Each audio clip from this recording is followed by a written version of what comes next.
Cuman ya nggak jadi dapat duit banyak. Itu aja sih. Kan kerja, saya anggapnya kerja kak, bukan menjilat ya, bukan. Profesional itu, ada kontraknya, bukunya dijual berapa. Terus ya kalau misalnya roadshow, per roadshow itu transportnya apanya itu ada semua. Assalamualaikum warahmatullahi wabarakatuh. Om Swastiastu, Namo Buddhaya, salam kebajikan. Ini bukan lagi bocor halus, tapi memang bocornya ini sangat lebar dan ya hampir tidak bisa ditambal andaikan ini ban ya. Percakapan di awal itu adalah merupakan salah seorang pembela Lambak Lawi yang saya ambil dari channel Squad Leret ya.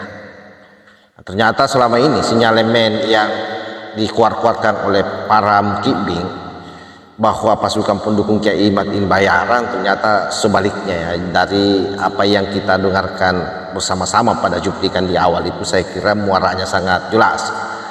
Seperti apa bocoran daripada voice note ini yang beredar viral melalui kanal YouTube Squad Leret? Coba kita simak secara bersama-sama dan silahkan sahabat-sahabat memberikan tanggapan bagaimana sesungguhnya moral para anak bangsa yang di saat yang sama orang-orang lagi berjuang untuk bagaimana glorifikasi soal ketersambungan nasab Rasulullah oleh Lambak Lawi ini mencoba dihentikan oleh kiai-kiai dan ulama Nusantara. Justru kemudian ada orang pribumi yang menurut hemat saya mengkhianati apa yang sudah diperjuangkan oleh para leluhur kita.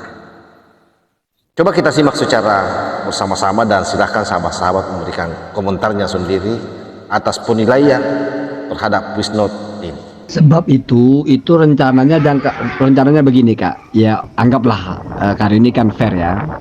Jadi pembicaranya begini di Jakarta itu kemarin, kalau bukunya Rumel sudah selesai dan mereka sudah juga bicara, itu ada sponsornya kak, sponsor yang siap membiayai berangkat atau apa.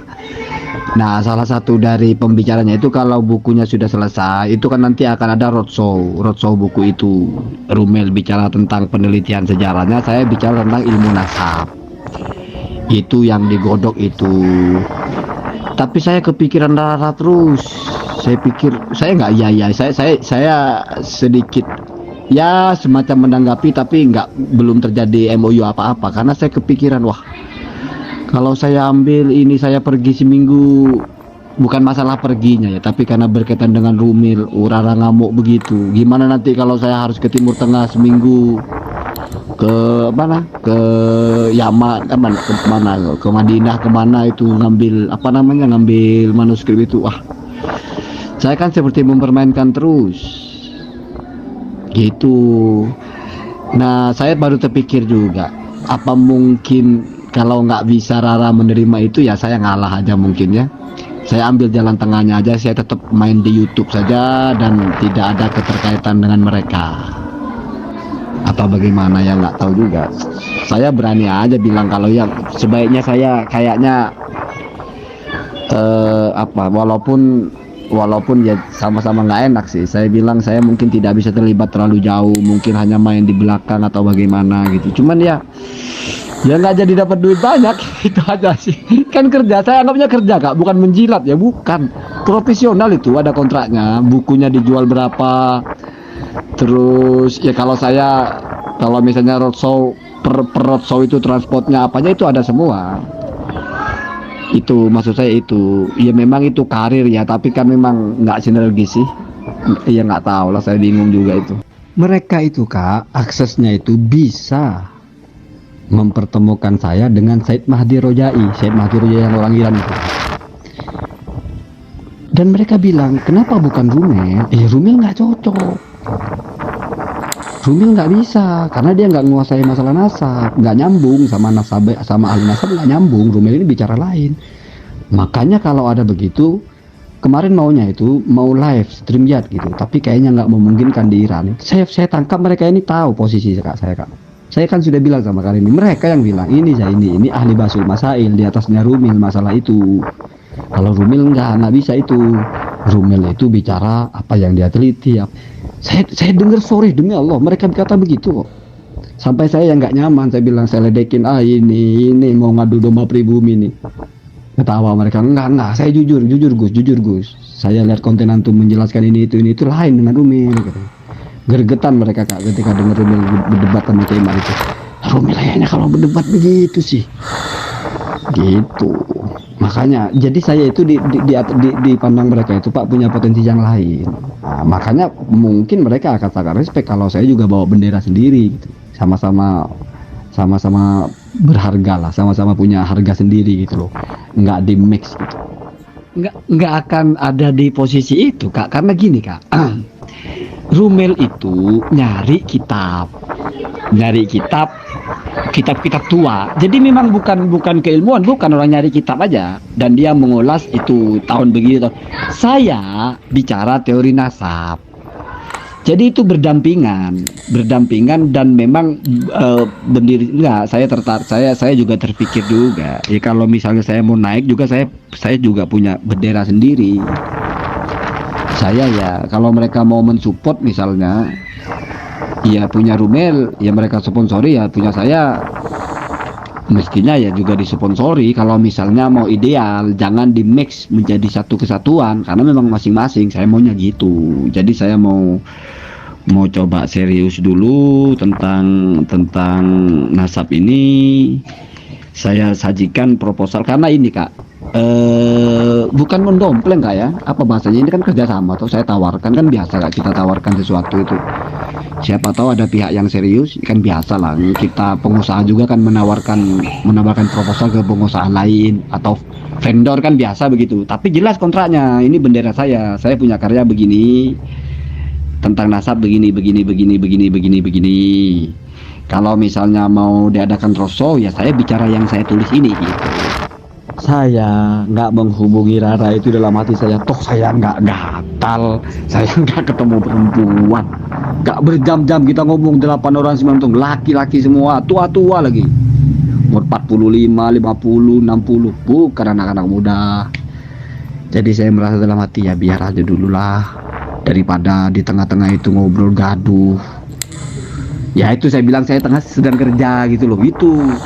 Jadi saya 2 hari atau 3 hari di Jakarta itu, setiap malam itu kita rapat ngobrol itu, mematangkan itu. Dan ya memang belum saya putuskan apa-apa. Yang paling dekat ini, yang mungkin bulan Mei ini masalah dengan Gus Rumel. Tapi saya sudah mulai ada pembicaraan dengan Rumel itu. Saya bilang gini, dengan Kang Upik lah. Besok kan Kang Upik mau ke sini. Kang Upik aja satu gitu aja. Kalau masalah itu ya.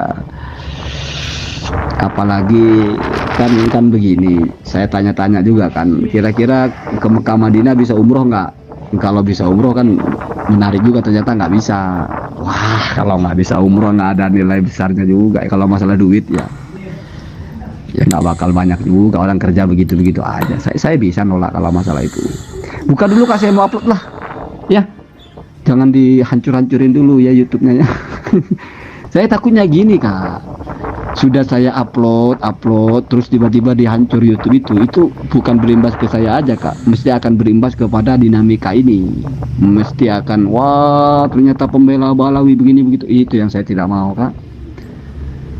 Artinya apa ya, kalau saya tidak di lintasan perdebatan seperti ini mungkin personal saja ya nggak apa-apa, tapi kalau di lintasan begini tiba-tiba channel saya bermasalah, aduh. Tapi ya saya tahu Rara itu akan melakukan apa yang dia inginkan, tapi saya yakin lah dia juga mikir lah. Makanya kalau saya tahu passwordnya, kalau saya yang pasti saya suruh masuk, dia masuk aja lah biar puas.